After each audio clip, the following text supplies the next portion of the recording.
আপনি যদি ধূমপায়ী হন বা তামাক ব্যবহার করেন, ভবিষ্যতে স্ট্রোকের ঝুঁকি কমানোর জন্য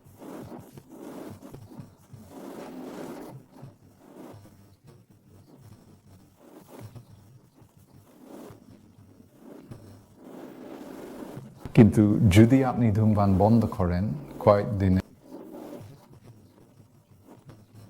তাহলে ধূমপান ছাড়ার প্রায় 5 বছর পর আপনার স্ট্রোকের ঝুঁকি প্রায় সেই ব্যক্তির মতোই কমে যায় যিনি কখনো ধূমপান করেননি। সমস্যা হলো ধূমপান একটি অত্যন্ত আসক্তিকর আচরণ এবং এর একটি কারণ হলো সিগারেট বা তামাকের মধ্যে নিকোটিন থাকে।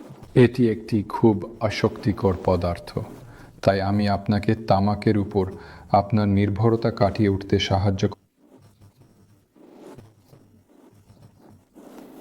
তাহলে প্রথম কাজটি হলো আপনি কখন ধূমপান ছাড়বেন তার একটি তারিখ নির্ধারণ করা। এটি একটি খুব গুরুত্বপূর্ণ কাজ। আপনাকে একটি প্রতিশ্রুতি দিতে হবে।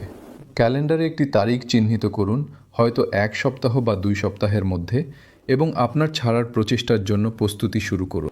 আমি বলছি ছাড়ার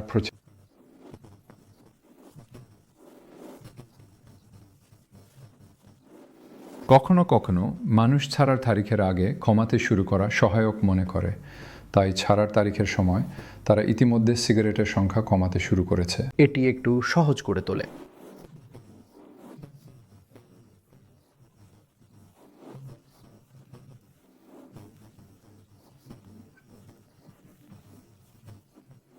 যখন আপনি ধূমপান বন্ধ করেন, আপনার মস্তিষ্ক নিকোটিন পাওয়া বন্ধ করে দেয়, যা এটি অভ্যস্ত হয়ে উঠেছে, এবং আপনি কিছু অপ্রিয় প্রত্যাহার প্রভাব অনুভব করতে শুরু করেন। তাই এই প্রভাবগুলি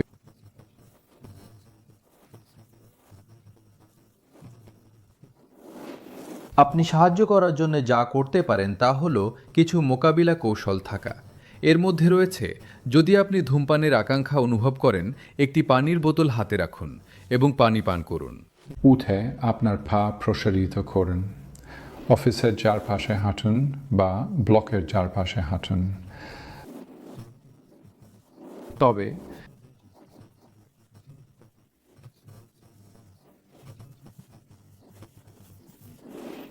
এখন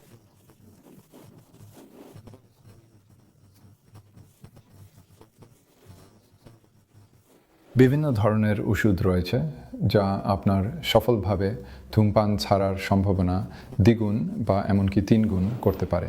এর মধ্যে কিছু হলো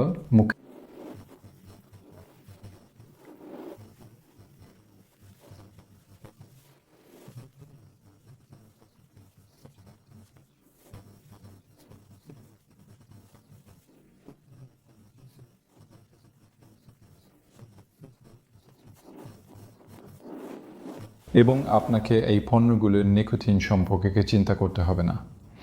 এটি আপনার সিগারেটের ধোঁয়ায় পাওয়া ডোজের চেয়ে কম, এবং এটি সেই প্রত্যাহার অনুভূতির প্রান্তকে কমিয়ে দেয়। এবং যেমন আমি বলেছি, এটি সফলভাবে ছাড়ার সম্ভাবনা প্রায় দ্বিগুণ বা এমনকি 3 গুণ করতে পারে। যদি এটি উপলব্ধ না হয় তাতে সমস্যা নেই, ছাড়ার সিদ্ধান্ত নিন, কিছু মোকাবিলা কৌশল স্থাপন করুন।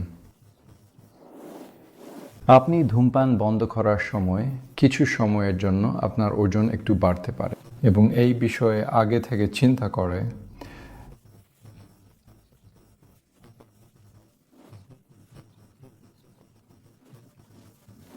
সময়ের সাথে সাথে আপনার ওজন স্বাভাবিক অবস্থায় ফিরে আসতে পারে, এবং স্ট্রোকের ঝুঁকির দিক থেকে ধূমপান বন্ধ করা কয়েক কিলোগ্রাম ওজন বাড়ানোর চেয়ে আসলে। তাই ধূমপান ছাড়ার জন্য যে কোনো সময় ভালো সময়, এমনকি আপনি ধূমপান বন্ধ করার ফলে আপনার স্বাস্থ্য মিনিট, দিন এবং সপ্তাহ। তাই আমি আপনাকে এটি করতে উৎসাহিত করব। এখনই ছাড়ুন এবং চিরতরে ছাড়ুন।